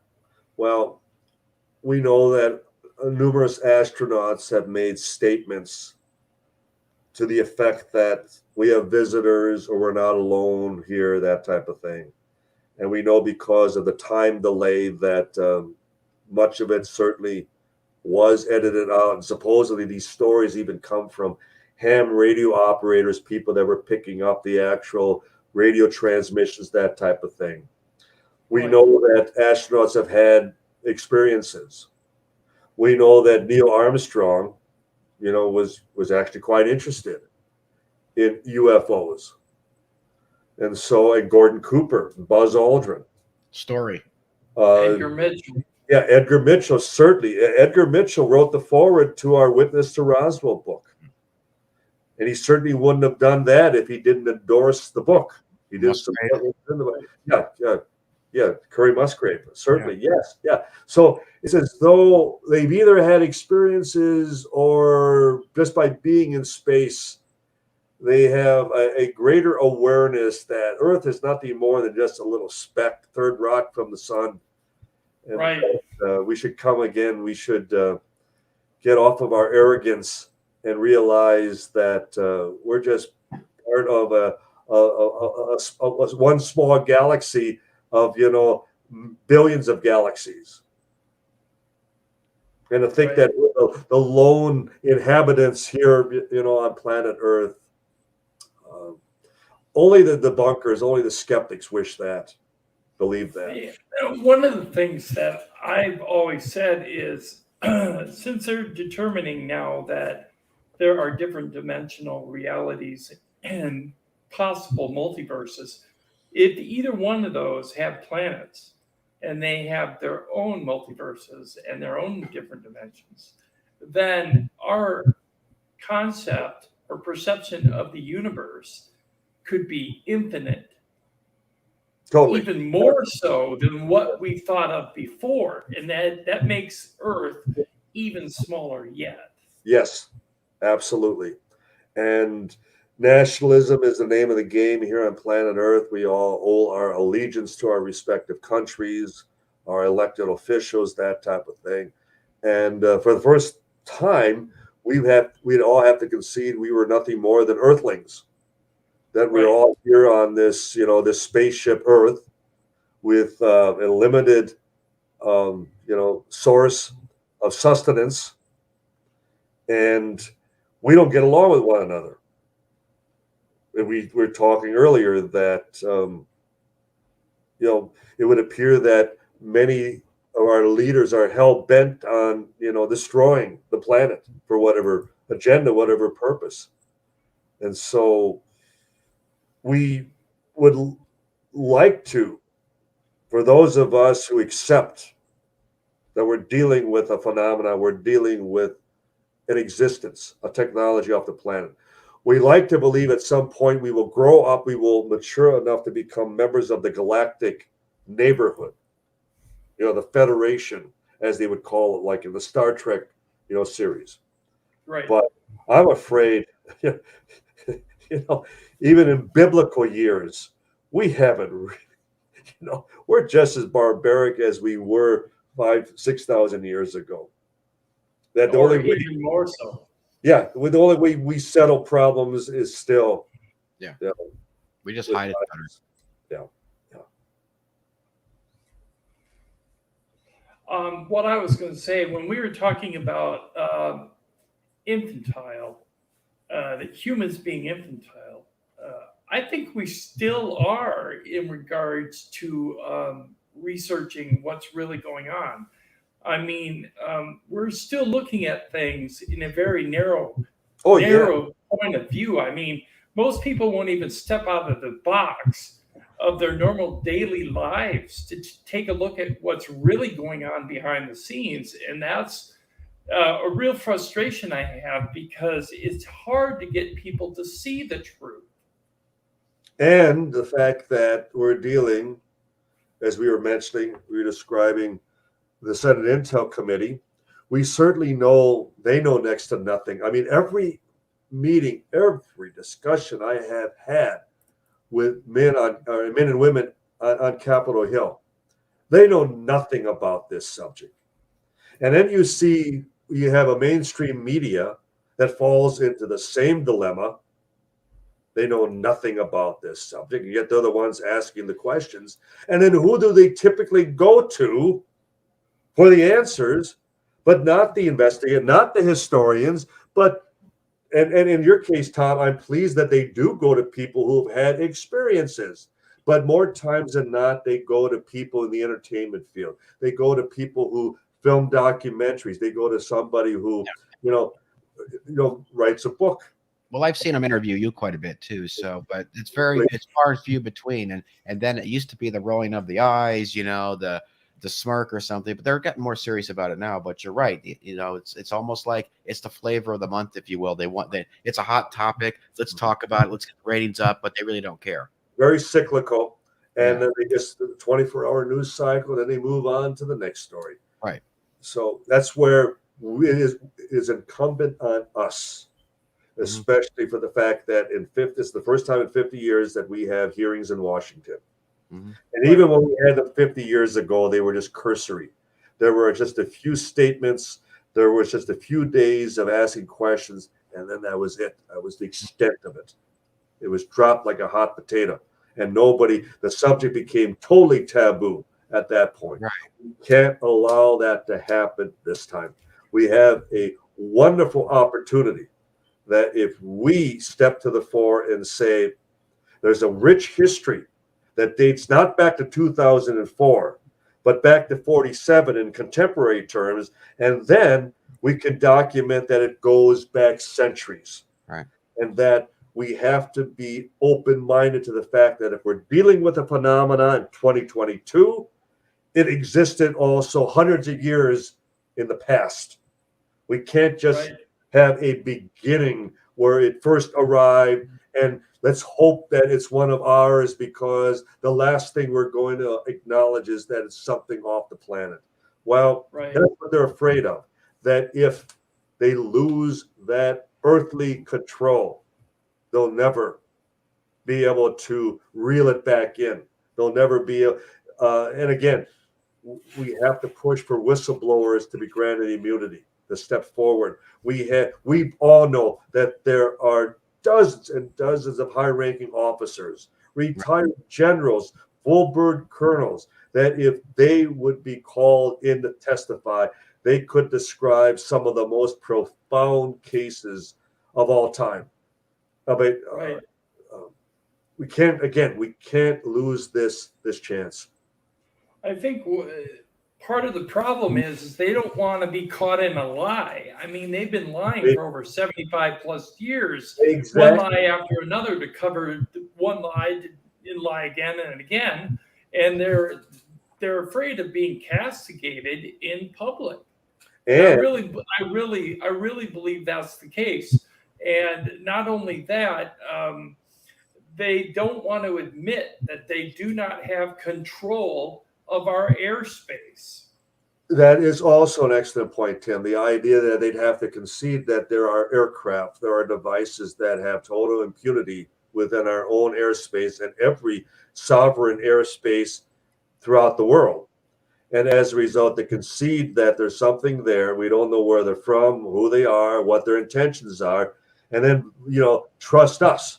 The very arbiters of the cover-up for the last 75 years, now they're going to be transparent. Now they're going to fess up. They're going to reveal all. Well, sorry, that's where the government has to do their homework and say, no. We're going to call our own witnesses. We're going to call people in who you have been suppressing for 10, 20, 30, 40 years. And we're going to give them a chance to finally state on the record what they observed, what they held in their very hands, what they know is not something made here on planet Earth. Right. And also, knowledge is power. Power is money. So there's that aspect to it. True. And then you've got that if we did find something, let's say, and I'm sure we did back in the 40s, and we've never been able to back engineer anything, then now all of a sudden we look stupid. But like you said, it's gone to the private sector, right? So now they've lost control of where the material is. So they look foolish, and then they've got documents and they know they've got footage. I mean, even Caroline Corey, her new film, they got a lot of footage in 5 days. So our government's got to have a slew of footage. They know this is happening. They know it's true. It's like, well, we haven't been able to figure out a damn thing in all this time. So if we do come clean, now we're not only going to look like liars, but we're also going to look stupid. And then the other part of this too is, why are we waiting so desperately for the government to tell us the truth, when how many people out there truly trust the government to begin with? Precisely. Right. So this whole thing is like this big circle, this Woodward circle. And I'm like, does it really even matter if the government tells us anything? I would feel more comfortable if Bigelow Aerospace said, look what I've got. Just here it is. And wouldn't that be wonderful? That even though Bigelow is contracted by NASA, he is contracted by the government. Right? The space station. Yeah. Right. That he would finally just say, this is bigger than all of us. Yeah. And that at the heart of the congressional hearings, that they would call their own press conference and say, well, now we're going to demonstrate the truth. We're going to show it to you. And what's Congress going to say at that point? Oh, you're undercutting us? You're trying to steal the narrative? You're trying to, steal away our smoke, that type of thing? Or it's like, well, no, you didn't call us in to testify, so we just thought we would create our own testimony. We create our own, situation where our witnesses could step forward and present the truth. Right. That would really help. And the other question is, why now? Why now? Is this a distraction, a diversion? World events. It's not like there was a Phoenix Lights situation with hundreds of witnesses, or there was a scramble and an aircraft, like a military fighter, came down during an encounter with a UFO, and the press was pushing for answers. And the other question, the dilemma that the military faces is the culpability.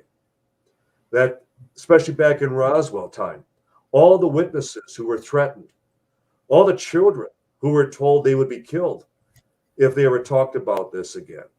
And so there could be a tremendous, albeit, statute of limitations, but nonetheless, there could still be a class action suit where the families now would step forward and say, well, up until my father's deathbed just 2 years ago, he was still living in fear over this because you told him you would kill us all if he ever spoke about this. That's a really good point.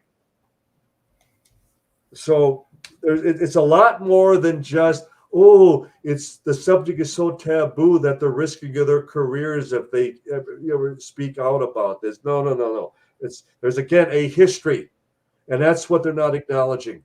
And that's where we have to keep pointing out that the best cases, the best incidents happened years ago, and they also need to have their day in court. Well said. Yes, I agree. Okay, one thing I want to show to everybody in the chat are some of his books. I do have some of them here. I have this one. And that's in this particular book, Tim, we actually have for the first time eyewitness, all the descriptions of the impact site, the craft, the bodies at that second location. That's in this book, as well as I mentioned, artist, the Hollywood creator Mike Hill. We created the three-dimensional photograph of the survivor. So those are in the Ultimate Cold Case Closed book. In this book here. Correct. Okay. For the And first then we got this book.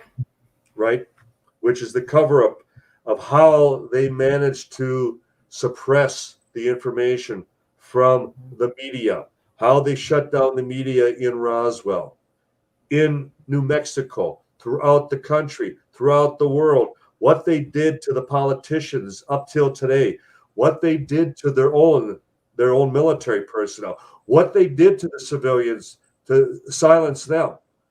So the cover-up, what they did to shut this down. And if you read that book and then come away and go, well, but it was just a balloon. Sorry, you don't threaten to kill children over a damn weather balloon. Give me another example where they've ever done that. Right. Yeah, you can't. Then there's Witness to Roswell. That's the most recent, as we started off the beginning of the show, the 75th anniversary edition. And this was originally the #1 selling UFO book in the world in 2007 and 2008. Okay. And then there's this one.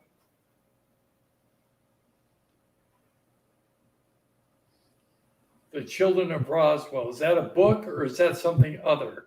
No. That was also a book because the Children of Roswell book was well received. And as we were interviewing more and more of the witnesses, we realized that their spouses, their children had involvement. They had their own, stories to tell. So we went back to them. And we found that not only the emotion, the depth of, human experience for dealing with something extraordinary. And what clearly came across, gentlemen, is that whether these were civilian families or military families, that they all reacted the same way. They behaved as though this was something extraordinary. And so this was our way of also providing the families with closure, that they also had, an experience that was beyond, the human experience. And there are just many wonderful, heartwarming stories in that particular book. I'm very proud of that book, Children of Roswell. I'm going to read that book. I'd never seen that book before until today, so I will read that one. Yeah. Okay, Tom. Any last words? Last question. Tom always has last words. Come on, Tom. Yeah, I've always got something to say. You know me, Don. Okay, so with respect to the weather balloon idea or theory, what have you, Project Fogel. this is something I've always thought about, and I didn't want to take up too much time today on it. But since we mentioned it again, weather balloons, first of all, are owned by someone, and they're in place to report on the weather. So you have to know where the weather balloon is so that you can calculate or correlate that weather condition where it is. So when the weather balloon went down, if in fact it went down, then somebody would have known immediately that the weather balloon went down. So somebody owned that weather balloon.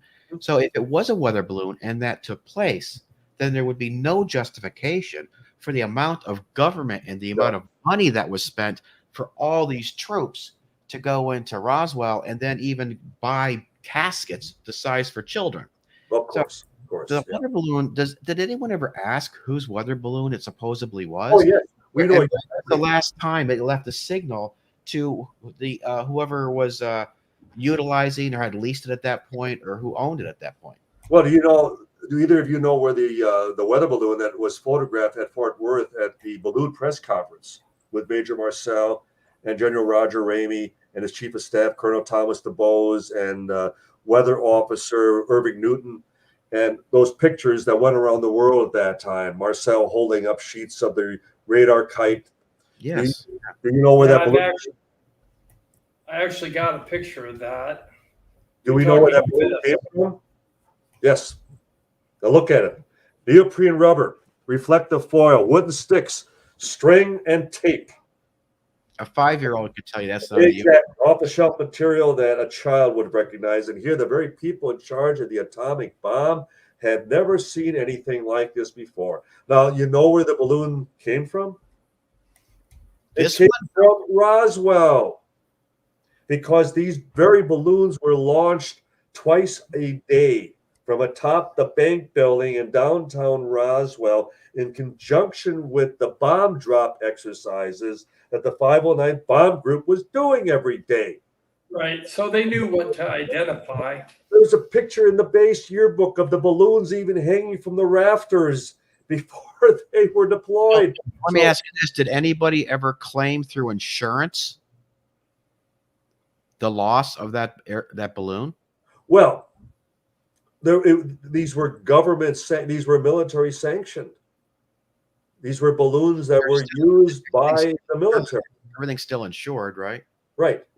But they would deploy them, and they were high altitude with a sonobuoy, and so that they would remain as far as stationary as possible, that you could provide upper wind speed, upper wind direction, temperature, that type of thing. Because again, it was to provide the pilots and crew, the navigators of the B-29s, the information they needed in conducting the dropping tests of the sand barrels that they used in place of the actual bomb casing. So they were using the equivalent size and weight of sand barrels. So to suggest again that the very people who knew these particular balloons better than anyone were then used to be part of that cover-up. Yeah, that's the irony in all this. That Major Marcel, who's in two of the pictures, ordered to pose with the balloon. He knew them better than anyone, and yet he was the patsy. He was the fall guy. Really shows the malintent of some divisions of the government, or how even back then. We're all striving to get the truth from them. They haven't been truthful with us since I can remember.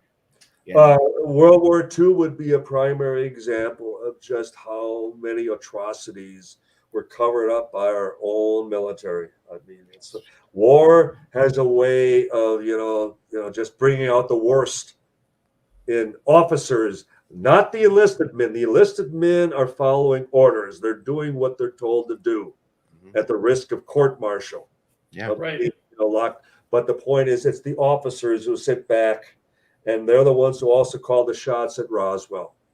And unfortunately, the people such as Major Marcel, that look on his face, and then he's told to just be a good soldier. It's all going to come out in a few years. You'll be vindicated, Jess. The truth will come out. And it's 30 years later, and he's diagnosed with terminal emphysema. And he realizes they're never coming out. So he comes out. He goes public. yeah, good for him. That's why we know about Roswell today, because of people like Jesse Marcel, who broke their oath of silence and told the world the truth. And the military and the press has still been running interference about this. And I, for one, am going to be damned if I'm going to let these hearings in Washington not allow Roswell also to come to the fore and also be part of these hearings. Right. I agree. I hope that the hearings on Tuesday are not just another cursory example of how the government handles it. Because I have to say that the UFO report from last year on the 25th of June was like a fifth grade book report. It was disappointing at best. It was a joke. It was like, again, they were playing us for fools. And I'm sorry, that's what they do. That's their business. And I'm not anti-military as much as the military is a dictatorship. And they look at civilians as obstacles. They look at civilians as someone, we need to get them out of the way whenever we do anything military. Right. When I was in the service, they taught us to believe that civilians were worthless and that military people were omnipotent. So that is their viewpoint. And even though we treasure our military and all our vets, and I want to say that we do support all our veterans. Of course we do. Absolutely. It's just that the ideology behind, the doctrine behind the military is what is inhibiting the release of a lot of information. Also, the NDAs are also restricting the flow of information. The problem with NDAs is that they're so restrictive that we cannot ease their amount of time that they're attached to someone. Correct. If they could do that, we could possibly get some information from people before they're on their deathbed, and that would be interesting to know. I'm going to mention quickly, we brought him up a number of times, and that was the rancher, Mac Brazel, W.W. Brazel, who first reported the incident. Right. And this was after the balloon press conference that he's nabbed, he's grabbed by the military. Now, again, the military has absolutely no authority over civilians unless martial law be declared. Right. There was martial law declared at Roswell. That would have certainly elevated this to a higher level. They had to play it down. So, but nonetheless, they kidnapped him. They held him at the base for 5 full days. They deprived him of food, of water. They kept him up all hours of the night. They asked him the same questions over and over again. They did not afford him due process to even call his boss to let him know, I'm not at the ranch. You better get somebody there to maintain things. And not even call his wife to let her know where he was. But here's the biggest thing. And I want, again, all your viewers to also question this, because he kept talking about the indignity, what they did to him. They subjected him to a full Army physical in his detainment, and they also subjected him to a full body cavity search. Now, does anyone watching this evening think they were looking for pieces of a weather balloon? No. And I defy any skeptic, any debunker to say they were. Right. They usually keep that type of procedure for criminals within the military system. And they're their Not own. civilians. And they are military. Right, military, not civilians. No. Not civilian. I don't think they have any jurisdiction over civilians. It's None whatsoever, unless yeah, martial law. civilians are under a judicial system on the outside. Military is under the military code of military uniform code of military justice system governs military people. So that would apply only to military people. So that was incredibly wrong, and they should not have been able to do it. But how many times have we seen our government do things that go against the laws and the policies of this land? Because they write the laws. They write the laws that protect them and incriminate us. Do as I say, not as I do. We get set up, we get framed, we get entrapped to just imagine. We just so much as say a single lie to the FBI and we can wind up in prison for 10 years. But they make a policy, they make a business of it. And the FBI has been caught in many a lie regarding their own investigation of UFOs through the years. Right. And no one will hold them responsible. Let's see if Congress calls any FBI officials in. We want to see your files on UAPs. I doubt it. But we need to twist their arms, and maybe it's like, oh, we didn't think of that. Maybe we'll call the FBI, the CIA, the NSA to send in reps to testify. We didn't realize that they were also involved. We have to treat them as though they're children that need to be taken by the hand and led through what is basically a military minefield. And who knows better than those of us who have been on that minefield for many years? I think that's why they're always saying that they can't come right out with the information because of the military controlling, the military industrial complex being in control. I mean, all the ratifications. Yeah, there's all the ramifications, all the things that and many of those ramifications are political in nature. Political, and also to do with, and I believe this, they have a lot to do with the way our power structure is in this country in regards to energy. Yes.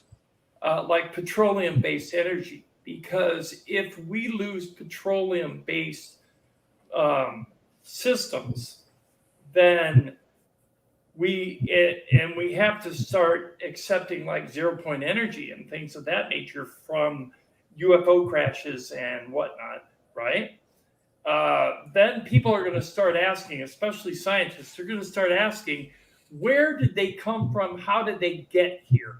Mm-hmm. And that's going to bring up 0-point energy and all these technologies they've had under wraps for years. That is certainly a possibility, though I still lean towards it being a cover-up of ignorance. And that one of the flight engineers, his name was Sergeant Bill Ennis, William Ennis, of the 393rd Bomb Squadron at Roswell. And he was in charge of the silver plates, the B-29s. He would describe how, as a flight engineer, a flight mechanic, they could take those aircraft apart down to the last rivet and put them back together again. And before he died, he said to me, Don, before I go, I'd like you to find out how that damn thing flew back in 1947. It didn't have a moving part on it. Wow. So what do you reverse engineer? Right. No moving parts. Right. I've heard that. Yeah, they look like they're just printed. Like they are but it's thought projection. Right. And so we get back to the telepathy, the idea that the mind is able to also control the craft that you are within. Right. And well, Very we're interesting. to self-driving cars, aren't we? Right. And So some of those are very dangerous. yeah, but we're the rookies. Yep, we're the rookies. I want a self-driving flying saucer personally, but Well, that's me. And then well, a gravity wheel. mine's double parked, so I need to get in it very soon. So Okay. Well, I want to say thank you to you, Don, for coming to our show tonight. You've been very gracious with your time. A lot of people in the chat room have been participating and they've been hanging on your every word. Tom, do you have any comments? I just want to thank Don too as well. You were on the show for quite some time, and I think this is one of the best interviews I've certainly ever had with you. Or it was fantastic. I mean, a very forthcoming, inspiring, interesting, detailed. covered a lot. And I thank you both. I will see you in Roswell, Tom. I'll see you there. I look forward to the day, Tom. I see you, and I see you walking into the museum at Roswell. Oh, yes, I will. And someday I will meet you, Don, and I will shake your hand. Yes, I will, sir. I will look forward to that. Okay, and you're welcome on this channel anytime that you feel like you can come on our channel. You're welcome to. Wonderful. We will do it again soon. Okay, will do. Thank Right. you much, sir. Thank you for the opportunity. It was a good time. Thank you. Talk to you soon. Good night. Good night. Good night. Thanks to everybody in the chat room who watched, and thanks to everybody who watched online. We really appreciate the fact that you came this evening. Thanks for all the super chats. And next week we have Cheryl Costa. So if you're available, please attend. And from Tom Reed and myself, we want to say good night and good evening.